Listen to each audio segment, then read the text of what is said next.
School bully crushes my family jewels, so I make his phone and girlfriend disappear. Here's what happened. Subscribe to Am I the Jerk on YouTube and hit the bell for notifications.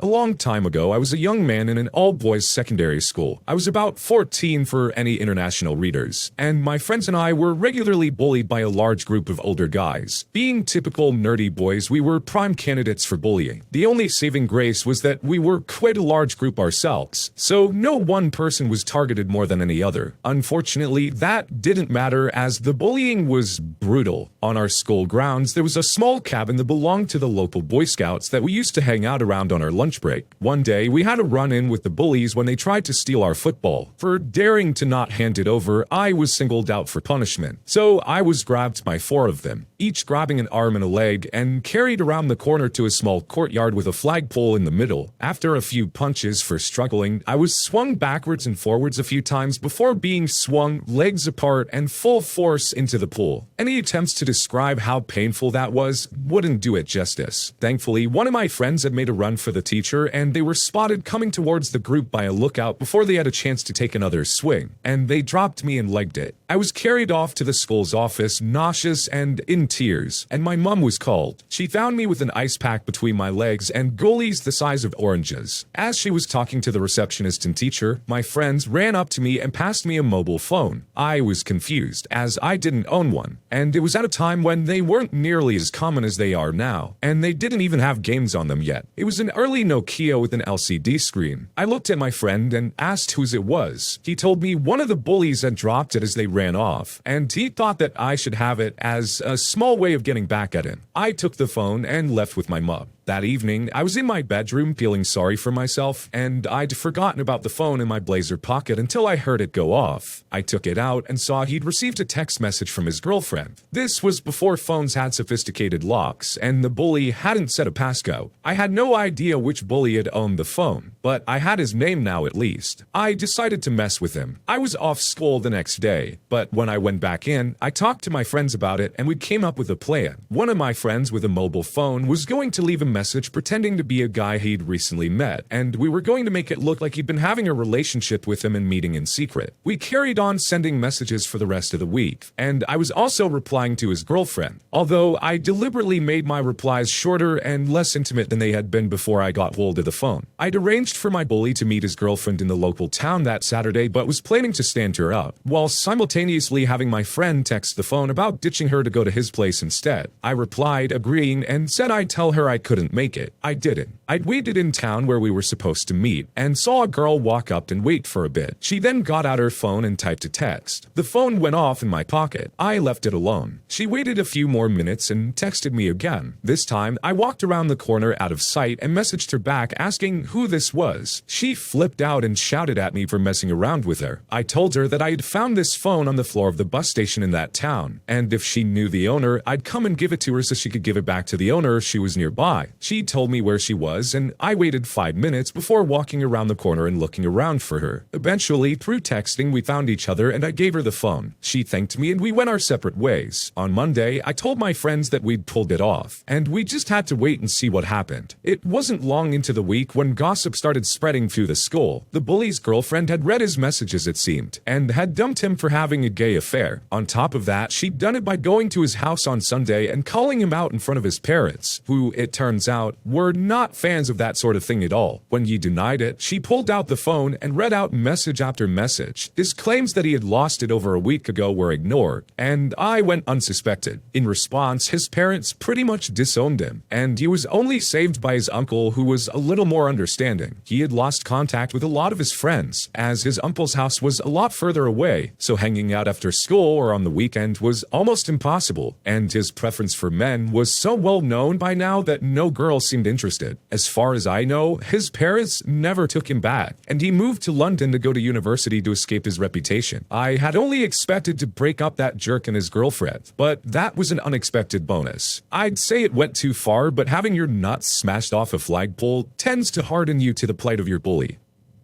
Wow, you had quite the plan set up here. I wish I was half as creative as these people on Reddit, honestly. Maybe I could have dealt with some of the jerks I've had to deal with over the years. This one does feel like it kind of blew up way more than our poster intended, though. Was the pain our original poster endured worth essentially ruining one of those bullies' lives? I don't know, but I totally understand you wanting to get back at them in some way. Maybe this just spiraled a little out of control, though.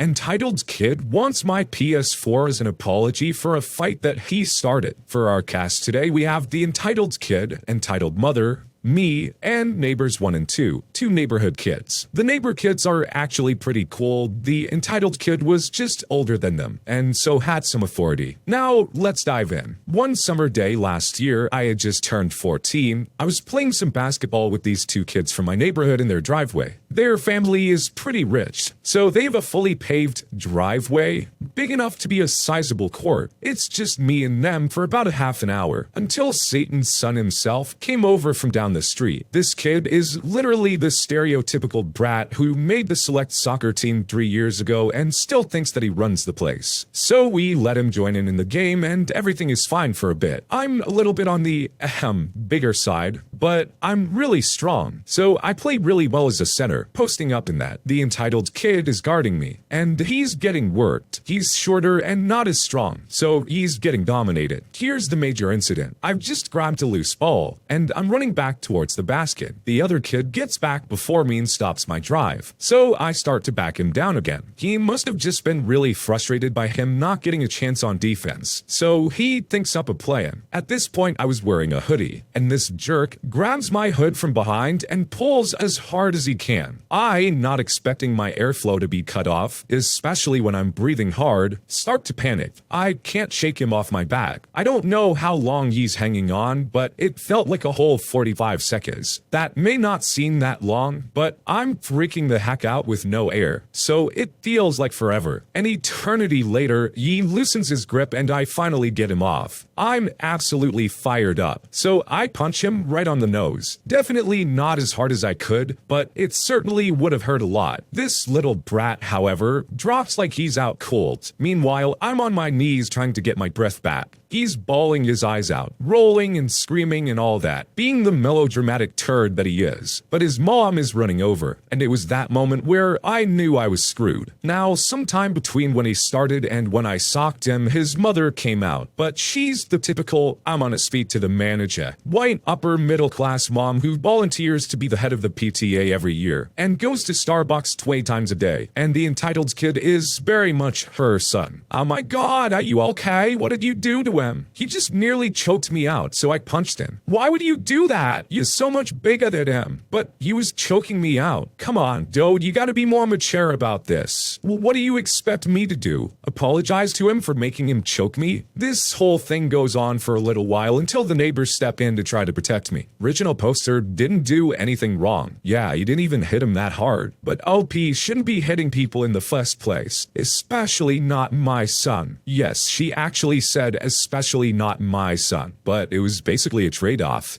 Why are you guys trying to protect him? He should probably go inside. He don't know what you're talking about. They keep trying to help me out, but to no avail. This just continues for another 5 minutes before entitled kid gets up and limps, yes, limps back to his house. I just go home, cause I'm sick of this crap and I'm tired. The next day, I try to go back over, but the entitled kid is there already. Neither of his parents' cars are there, so I assume that he's staying at the neighbor kid's house until they come back. I decide to go back inside because I don't want to interact with him. A couple hours later, entitled kid shows up at our door with his mom standing at the gate of our fence. Hi, original poster. I was just coming over to say sorry for choking you yesterday. I won't ever do it again. At this point, my mom comes to see who I'm talking to and she asks what's going on. Entitled mother pipes up and says, "We're here for your forgiveness gift." My what? Your forgiveness gift. It's a tradition in our family that the person who apologizes this last has to give the other person something to make up for it. My mom. Excuse me, what's going on? I explain what happened, and as I explain what happened, she seems to get more and more disgusted by the situation. I finish explaining and turn back to entitled kid who had tried to correct my story while I was explaining it to my mom, saying things like, he punched me twice in the face and then kicked me in the nuts while I was crying on the ground. My mom is basically a bomb-sniffing dog for lies, so I can see from her face that she knows that's bull. I turn back to entitled kid. My mom, I'm sorry, but we don't do forgiveness gifts in this family. We do in this one. Entitled kid picked something out. Entitled kid looked around and saw my PS4, and he points at it. Mommy, I want that. Keep in mind that this kid is just about a year younger than I am. Too old for mommy. Too old for this whole situation in my opinion. Entitled mother walks up to our door and sees it's my PS4. Great, we'll take that as our gift. My mom, with steam billowing out of her ears, slams the door in their faces and quickly locks it. They start pounding on the door so hard that it sounds like they're trying to break it down. We leave the door, but they stay there pounding on the door for at least another 5 minutes before finally leaving. I still leave my neighbor's house anytime I see that jerk or his mom walking down the block.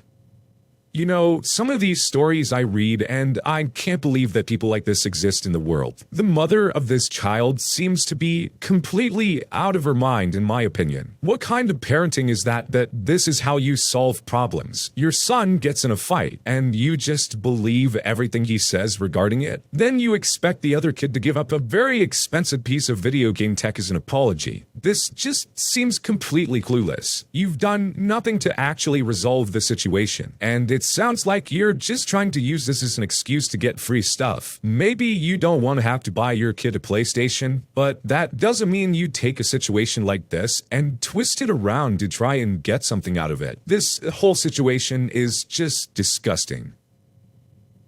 Cashier Karen refuses to accept my debit card, claiming that I'm too young to have one. I'm a 22-year-old guy that looks like a young teenager. People usually say 13 to 15, unless I'm dressed up, at which point I look about 18. It doesn't help that I'm barely 5'5" on a good day, so I often end up in situations where people assume I'm too young to be doing whatever it is I'm doing. This was one of the more ridiculous times, though I have tons more. This happened earlier this year. I was taking my two youngest siblings to a local German bakery/deli to grab some fresh pretzels for lunch. We order the pretzels, no problem, then take it up to the cashier to pay. The cashier is an older lady, and she initially accepts my debit card from me without question. She turns around and looks at it a bit more, then faces me. So you obviously are name on card. What do you mean? You look way too young to be name on card, and you're too young to have a credit card anyway. At this point, I'm pretty frustrated. One, it's a debit card, not a credit card. Second, my name is a little old-fashioned and traditional for someone my age, but it's still my name. Triple whammy with the age comment too. Besides, as far as I know, there's no minimum age for a debit card. Even kids can be authorized users and cardholders on their parents' accounts. I tell her, I can show you my ID if you want.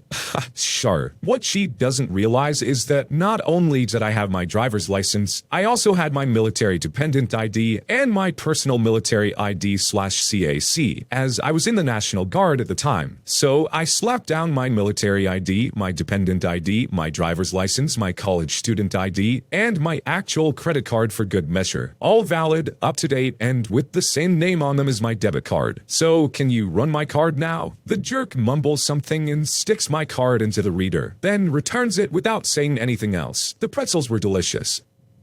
What kind of power trip is this cashier on? The kid's trying to buy some pretzels. For you to say no. Maybe you had a suspicion that the credit card was stolen or something, but you don't get to make that assumption. People's names could be anything. There's no specific name for a specific age. Gwyneth Paltrow named her kid Apple, for God's sake. You can't make an assumption based on someone's name. That's one of the stupidest things I've ever heard. The least she could have done is apologize at the end of it, but you know people like this never do.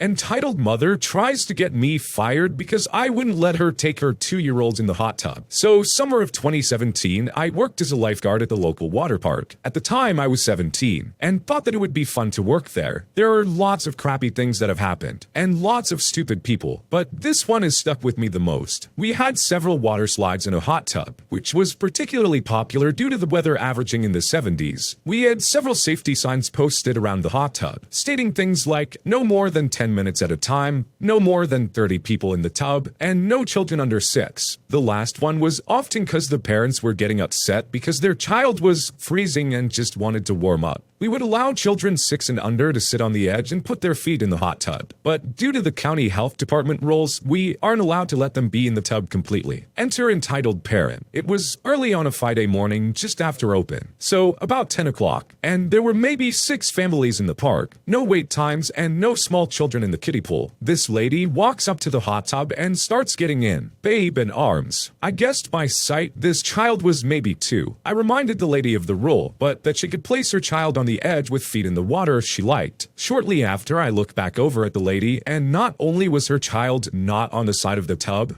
her child was completely submerged in the water, which was another rule. You couldn't put your head under. So I rush over to her and her child to check on the child, and she quickly scooped her child out of the water and placed her on the side of the pool, all well within sight. I said to her, "Ma'am, I'm afraid I'm gonna have to ask you to leave the hot tub if I see you place your child in the water again." She snapped back at me, "Don't call me ma'am. I'm probably the same age as you. Anyways, what's it to you? It's my child, and if I say it's okay, then it's okay." I responded, "I'm sorry, but since I don't know your name, that's what I thought would be appropriate to call you. As much as I would like to let you decide what temperature water is okay for your child, it's part of my job to enforce the rules. And that particular one isn't even created by my employer, but rather the county health department." She scoffed and said, "Sure it is," then rolled her eyes and walked towards the other side of the hot tub. Shortly after she got out of the hot tub, she walked up to one of my coworkers, asked something, then went to the office to speak with my boss. A few minutes later, my boss came to me and said,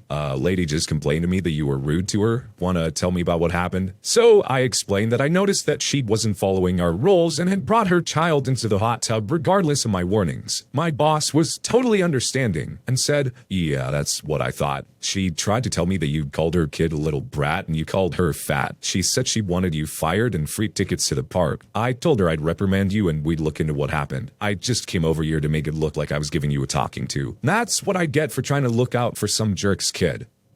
This lady doesn't realize it, but you actually did her a massive favor. There's a specific reason why kids aren't supposed to be in a hot tub. Their body temperature fluctuates much quicker than ours do. I guarantee that kid was not going to be comfortable after a couple of minutes. Also, I don't think extreme heat like that is good for a kid. There's a reason adults aren't supposed to spend more than 10 minutes in there. There's a reason you're not supposed to dunk your head under. If you had to just let this mother do what she wanted, that kid could have come out the other end a lot worse off. Some people just really don't like being told what to do. Like, there's signs all over the place. She can't turn around and get mad at you for enforcing them. And being perfectly honest, even if there wasn't a sign there saying no kids in the hot tub, if I were in your position, I would still be telling this mother absolutely not. Let her file whatever complaint she wants. At least I know I'm looking out for the kid. Just don't let this interaction weigh on you. She was a jerk and you were just doing your job. And beyond that, just doing what was right in general. No decent person is gonna hold that against you. Her turning around and snapping on you just shows the sense of entitlement that this woman has. When you subscribe, make sure to hit the bell to turn on notifications. Put the playlist on in the background to finish listening to all the stories, link to the top of the description. And if you like Am I the Jerk, give Am I the Genius a shot, linked in the description as well. Either way, thanks a lot for watching, and we'll see you guys next time.